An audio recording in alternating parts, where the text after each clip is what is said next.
ketika lu klik video ini, ketika kalian membuka video ini, kalian sadar bahwa diri kalian sebenarnya butuh bantuan. Kalian mungkin cari jawaban kenapa gue sampai saat ini ngerasa depresi. Gue kepengen memperkenalkan kalian kepada temen gue yang mungkin mirip dengan lu. Namanya Doni. Doni ingin melatih sesuatu hal yang baru. Namanya dopamine detox. Dia cari di YouTube, ada banyak banget influencer dan YouTubers yang mengatakan bahwa dopamine detox itu bisa membuat kalian menjadi lebih bahagia, membuat kalian lebih mengappreciate sesuatu hal. Kalian bisa mungkin dengan tidak mengkonsumsi sosial media, Doni pun bisa akhirnya keluar dari PMO. Oke, di minggu pertama Doni pun akhirnya melakukan dopamine detox.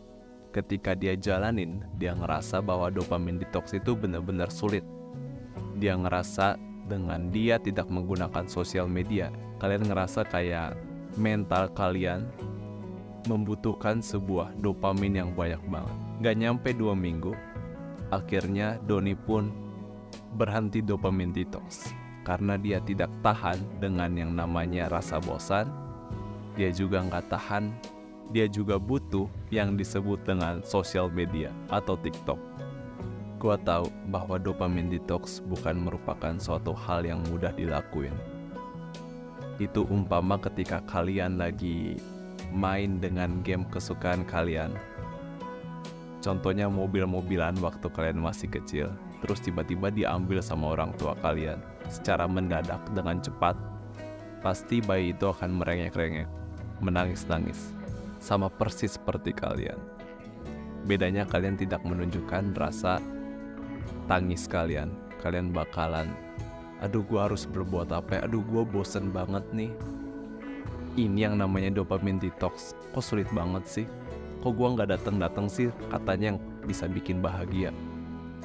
Kok katanya dengan dopamine detox gue bisa berhenti PMO, kok gue malah jadi pengen butuh sosial media sih. Dan banyak banget orang yang gagal dengan mencoba dopamine detox. Gue kepengen kasih tahu ke kalian, itu namanya progress. There's a reason why. Ada alasan kenapa kalian ngerasa sakau.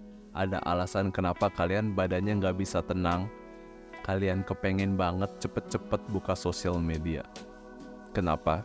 Karena kalian sudah adiksi dengan hal itu. Karena kalian sudah kecanduan dengan hal itu. Karena itu sudah menjadi sebuah lifestyle buat kalian untuk menikmati TikTok. Karena banyak banget orang yang ngambil tarik kesimpulan dalam 1 minggu itu, apa yang bisa diberikan oleh dopamine detox itu doang. Kayak oke, gue ngerasa cukup stres, gue udah gak bisa hidup kayak gini lama-lama, gue butuh sosial media. Ternyata dopamine detox itu gak se-worth it yang gue kira. Yaitu karena kalian dengan mudahnya tunduk dengan kecanduan kalian. Oh, mungkin kalian bakalan bilang, oh enggak kok, gue gak kecanduan sama TikTok, gue gak butuh TikTok juga, gue bisa fine-fine aja. Tapi buktinya bayangin aja, ketika kalian lagi nggak ngapa-ngapain, tangan kalian dengan mudah buka TikTok.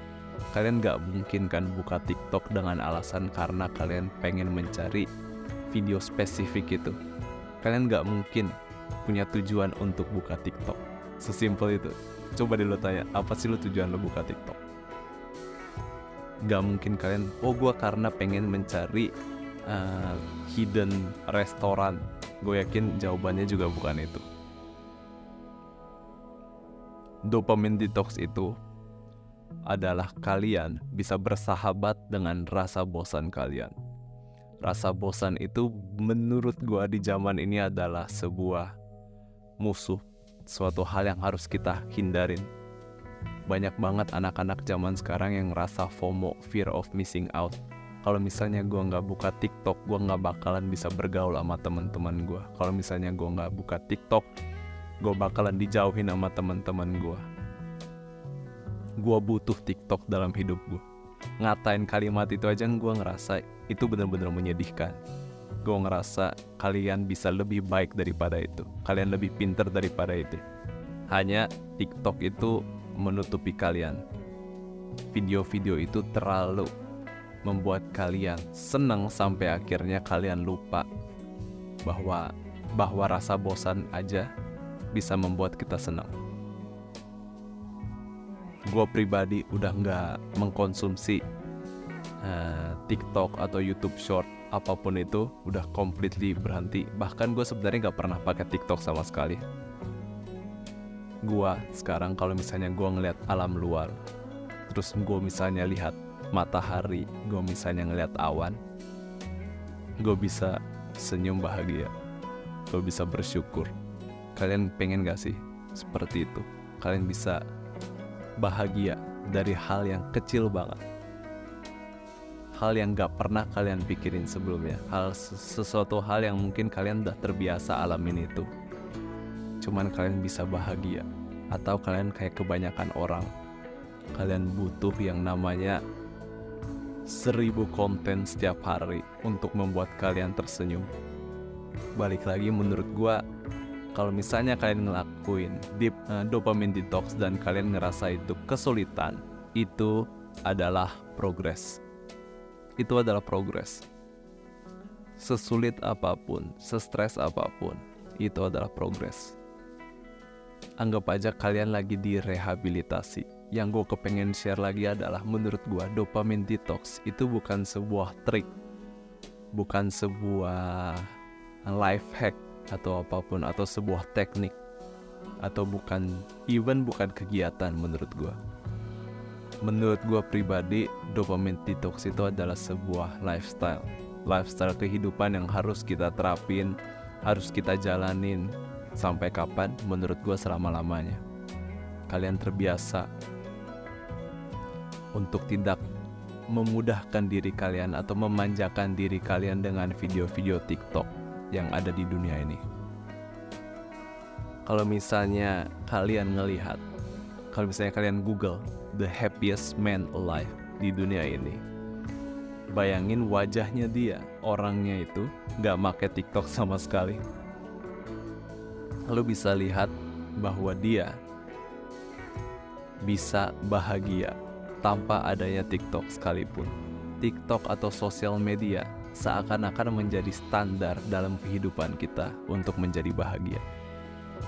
Kalau misalnya orang gak pakai sosial media atau kalian tidak mengkonsumsi konten itu, dibilang kurang pergaulan atau mungkin dibilang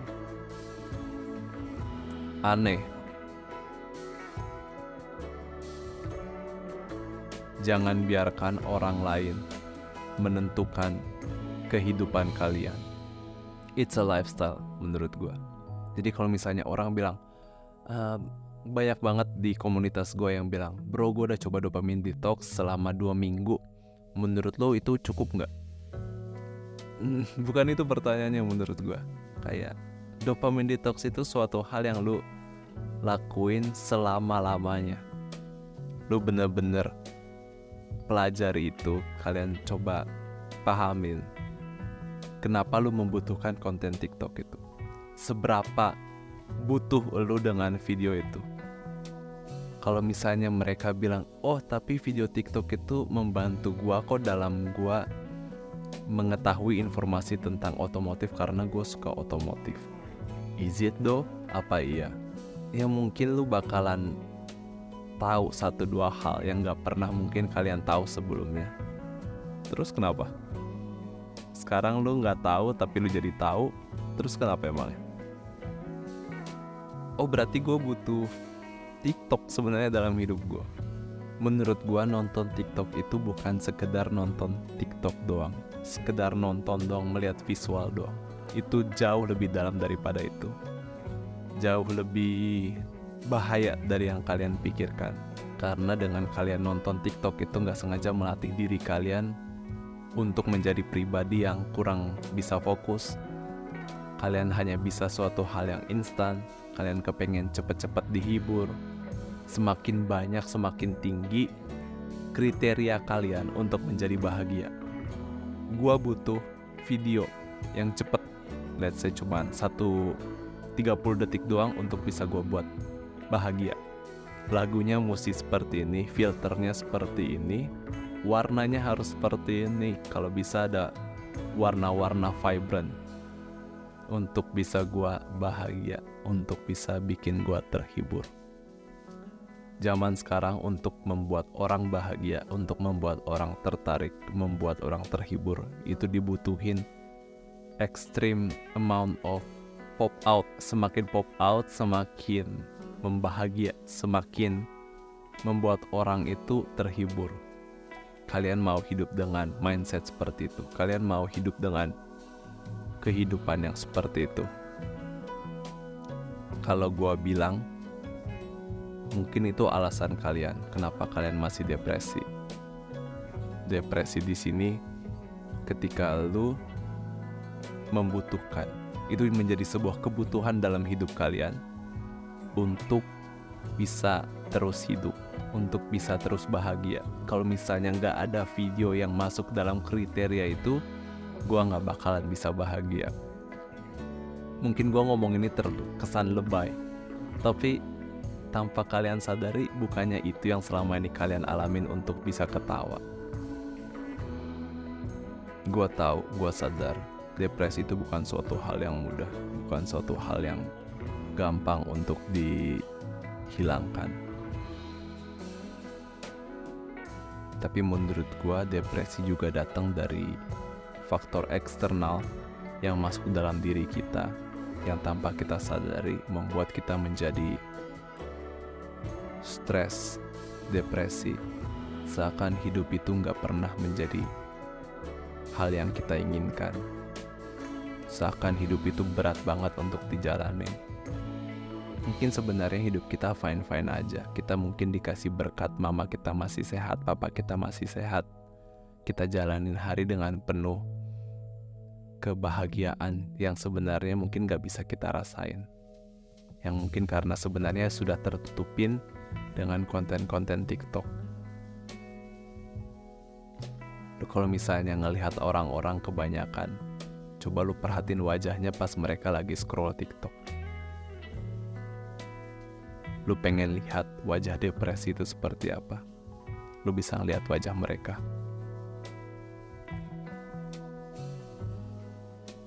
Kebutuhan entertainment, kebutuhan kebahagiaan, perasaan dihibur datang dari sebuah video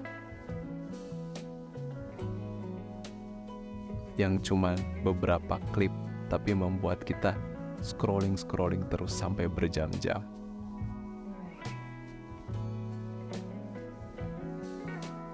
Kalau misalnya kalian ngedenger ini, kalau misalnya selama kalian menonton video ini, kalian ngerasa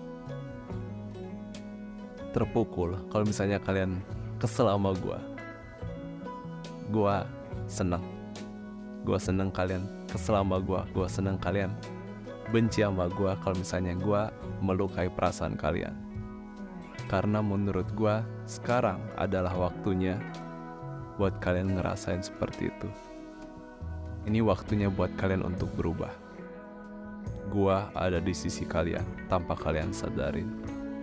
Kalian bisa benci gua sebanyak apapun karena mungkin ngatain bahwa TikTok itu membuat kalian depresi. Mungkin kalian bisa bilang TikTok itu benar-benar suatu tool yang benar-benar berguna. Tapi kalian tahu kan seberapa depresi kalian. Kalian tahu kan bahwa kenapa alasan hari-hari kalian tuh terasa berat banget untuk dijalanin. Terakhir yang gue kepengen share adalah gue ngerasa dopamine detox itu adalah suatu hal yang mungkin ada masa habisnya. Ketika gue ngejalanin dopamine detox, gue udah coba berhasil X time of amount, let's say 3 minggu, 4 minggu, 5 minggu. Oke, gue udah ngerasain dopamine detox.